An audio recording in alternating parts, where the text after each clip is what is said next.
conversación y panorámica.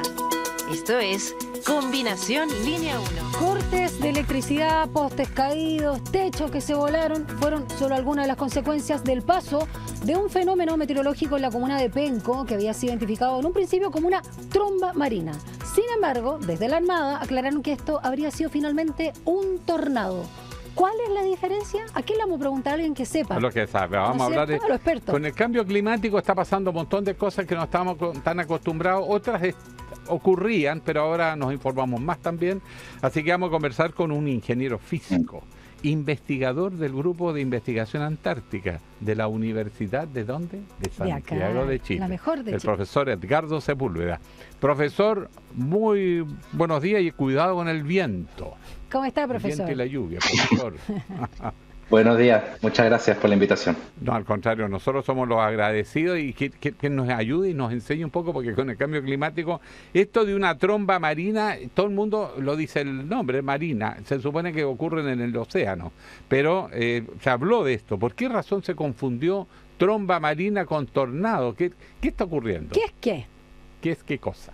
¿Qué sí, es ¿Qué sé? Mira, los dos fenómenos tienen cierta diferencia en cómo se producen físicamente, ¿no es cierto? Ahora, si uno lo describe, son muy similares. Un vórtice, ¿no es cierto?, que en baja presión hay una inestabilidad entre una masa de aire cálida en la superficie y una masa de aire fría en altura, y una capa de nube baja.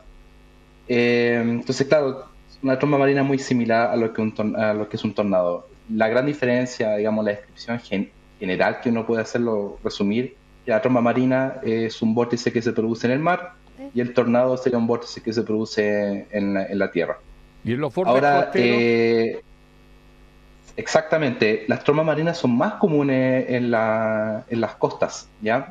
Es muy difícil encontrar una tromba marina, digamos, mar adentro. Siempre se van a generar cerca de las costas por un tema de la inversión térmica que se produce entre la superficie de tierra, ¿no es cierto?, y la superficie marina. Ahora, claro, siempre se va a iniciar en el mar, y el viento puede trasladar la tromba marina hacia la superficie. Y eso es más probable que suceda en las costas del país, especialmente en las costas sur. Ha sucedido también en la zona centro. Lo que sí, claro, eso fue lo que se pensó en un comienzo, porque es lo más probable, ¿no es cierto? Una tromba marina que se haya iniciado en las costas y haya entrado hacia Penco, pero no hay, por lo menos lo que se sabe, o lo que se ha estado estudiando la municipalidad conjunto a la Armada en la zona, es que no hay una huella de desastres que venga desde el mar, ¿no es cierto? Todo sucede en la tierra. Esa es la gran justificación. Hay una justificación que es un poco más compleja, el tema de que, bueno, era de noche, en la madrugada, ¿no es cierto? Sí. No se vio, no hay un registro visual de la tromba marina. Ahora eso es más difícil porque tú puedes tener un vórtice de viento muy intenso y aún así no tener la condensación que hace visible a la tromba marina, o en el caso del tornado también. Si no está levantando mucho polvo, el vórtice de aire existe, pero no se ve. Así que por la huella de que dejó en el desastre, es más probable que haya sido un tornado. Edgardo, y cuando, en todo caso, para despejar, tromba marina debería ser entonces reiterativo, redundante, porque por la definición en sí de lo que es una tromba, sí. ¿No? Ya, sí, solo para despejar eso, ¿no? Déjele que tenga apellido. Pero es que ya se subentiende la diferencia entre tornados. Sí, ahora, aquí estamos hablando de vientos entre 105, sí. Estamos viendo las imágenes ahí, un poste, imagínate que se cayó el alumbrado público, que eso sí que necesita fuerza para que se vote. Daniela, profesor, la gente decía que era como un terremoto. ¿Qué es lo que pasa cuando es que hablemos de los vientos, las velocidades también que alcanzaron. Sí, las dos cosas están relacionadas. Nosotros no tenemos cultura de tornado, pero claro, si uno empieza a preguntar a los expertos, por ejemplo en Estados Unidos, que es algo muy común, claro. También gracias a la topografía en parte en ciertas zonas de Estados Unidos. Como el Mago de Oz, me acordé. Claro, comenzando con los vientos, que como tú mencionabas, entre 105 y 130 kilómetros por hora, es lo que en la categoría que se utiliza en Estados Unidos es un F0, es la intensidad más baja. Okay. Ya de ahí empiezan a subir en los tornados. Hasta 5. Acá tenemos, claro, lo que es... Sí, hasta F5, que son sobre los 320 kilómetros por hora que pueden alcanzar. Van sobre eso, pues son más intensos que un huracán, pero un tornado está muy concentrado, son decenas de metros, cientos de metros en el caso del F5 los más grandes, El huracán son áreas mucho mayores, el impacto son mayores en términos de tanto de inundación. Un tornado solo se acota en un área muy pequeña. Y lo otro es, claro, este viento tan intenso en un área tan pequeña produce cierta fuerza de succión y eso también, esos cambios de presión uno los puede escuchar. Entonces, claro, tiene un sonido característico que por lo menos nosotros en Chile la gente no está acostumbrada, y creo que va a ser muy poca gente la que tenga la experiencia de escuchar eso, pero sí en Estados Unidos se sabe que hay un sonido ensordecedor cuando está muy próximo el tornado. Estamos hablando de que está a unas decenas de metros de uno. Gente que está a unos cientos de metros, varias cuadras, no va a sentir nada. Quizá el sonido de los escombros, ¿no es cierto?, de los daños, pero el viento no lo va a sentir. Es la gente que está muy cerca del tornado lo que va a sentir este sonido ensordecedor. Entonces es un fenómeno muy localizado. Sigamos con fenómenos meteorológicos, Edgardo. A propósito de la niña, que algunos señalan que podría, en este caso, llevar a probabilidades de sequía a pesar de las lluvias que hemos tenido en este mes de junio. Hablemos también de este fenómeno porque siempre se habló mucho por el fenómeno del niño y ahora la niña, que puede tardar entre 3 y 8 meses también en aparecer o asentarse. Y veamos un poquito también cuánto podría alargarse en los años. Se está hablando de 2 o 3 años al menos. Sí. Claro, primero el pronóstico lo ha ido aplazando últimamente. Iba viento en popa, como se le podría decir desde el inicio del año. El inicio del año es que ya en cierta zona del Pacífico el niño se había declarado por finalizado y se esperaba que la niña empezara entre junio, entre este mes y agosto, pero ahora hay 65 probabilidades de que ese inicio esté entre julio y septiembre. Por ende, claro, eso lo ha ido atrasando. Entonces, lo que va a suceder este año, se espera que el segundo semestre aún tenga menos precipitación comparado a lo que tuvimos en 2023, pero estamos ahí justo alcanzando ya lo que son el acumulado anual a la fecha. Si continúan estos frentes que tenemos durante junio y julio, es probable que alcancemos lo que sea un año normal, porque ya una vez que se establezca la niña entre julio y septiembre, eso va a resultar en que tengamos menos precipitaciones en el segundo semestre. Y el acumulado anual, claro, podemos alcanzar lo que es lo normal, sí, que sería lo bueno, pero no un gran superávit como sería lo mucho mejor, ¿no es cierto? Y una vez que se establezca la niña, una vez que se establezca la niña, se espera que si esté por varios años, que es lo que sucede estadísticamente. Bueno, exactamente, profesor. Estamos conversando con el profesor Edgardo Sepúlveda, ingeniero físico e investigador del Grupo de Investigación Antártica de la Universidad de Santiago, sobre estos fenómenos que están tan poco habituales en Chile, pero que se empiezan a hacer más comunes. Usted decía que está llegando la niña, que con retraso, la niña tiene retraso y eso causa preocupación.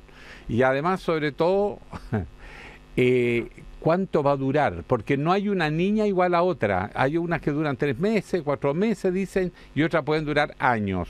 ¿A qué más o menos nos estamos enfrentando en esta ocasión con esta niña? Esa es la pregunta del millón tanto en meteorología como en climatología. Hay mucha incertidumbre en establecer los periodos del niño y la niña porque son fenómenos que la verdad es que no se comprenden muy bien los principios físicos que lo manejan. Estadísticamente hablando, la niña suele durar más que el niño. El niño siempre es un periodo relativamente corto, entre 1 a 2 años como máximo. En cambio, la niña puede moverse entre 3 a 6 años. Y eso es lo que incluso es lo que ayudó a que la última década niñas prolongadas hayan producido periodos en sumando toda la década, un periodo de mega sequía, como se le denomina, y que es probable que una vez que se establezca la siguiente niña durante el segundo semestre de este año, dure unos 2-3 años más, y eso podría traer de regreso mantener la mega sequía especialmente en la zona centro. Edgardo, puedo aprovechar que estamos conversando contigo a propósito de estos fenómenos que no estamos tan acostumbrados, no es que nos sucedan acá las tormentas eléctricas, truenos, rayos y relámpagos. Pero últimamente se han visto también en las redes sociales gente que ha sido literalmente alcanzada por un rayo y provocando la muerte súbita, ¿no? Entonces, ahora por primera vez veo en las redes sociales que para Chile también se dan algunas precauciones o consideraciones cuando están sucediendo las tormentas eléctricas. ¿Nos puedes también contar aquí lo que hay que hacer y lo que no hay que hacer cuando se producen estas situaciones y uno está en un descampado? Tirarse al suelo. Sí, esa... A ver, ¿cómo? Cuéntame. Claro, como bien dice Alejandro, dice tirarse al suelo, es muy poco probable. Es muy poco probable que suceda. Como dicen, hay que tener muy mala suerte. Pero sí, siempre, generalmente viene la frase que me parte un rayo, a propósito, claro, de la mala suerte. Claro. Pero pasa, pues. Claro. Uno suele acercarse, o sea, no acercarse, pero estar, ojalá, dentro del área con objetos que sean más altos. Por ejemplo, los árboles suelen ser como un buen conductor, ¿no es cierto? Un puente. O sea, el rayo siempre va... Si le tratamos de dar como característica humana, va a buscar el objeto más modo alto, más fácil de... Exactamente, el punto más fácil para poder descargarse, ¿no es cierto? Entonces, claro, los árboles, las antenas, por eso la ciudad es muy difícil, porque los pararrayos van a cumplir esa función, pero claro, en campo abierto es mejor resguardarse dentro de, ojalá buscar refugio en un hogar, y estando entre árboles ayudaría. No tan cerca, porque los rayos producen incendio también en los árboles, pero sí, es una situación muy evitar muy el agua, probable, ¿no? Sí, también está el tema de evitar el agua. Antiguamente se hablaba también de evitar las redes telefónicas. Eso ya no ocurre, ya por la gente ya no está utilizando mucho teléfono en la red telefónica del hogar. Ahora, si usted lo pilla en un lugar descampado y ya hay rayos, y no hay objetos más altos que uno, como grandes árboles, están muy lejos.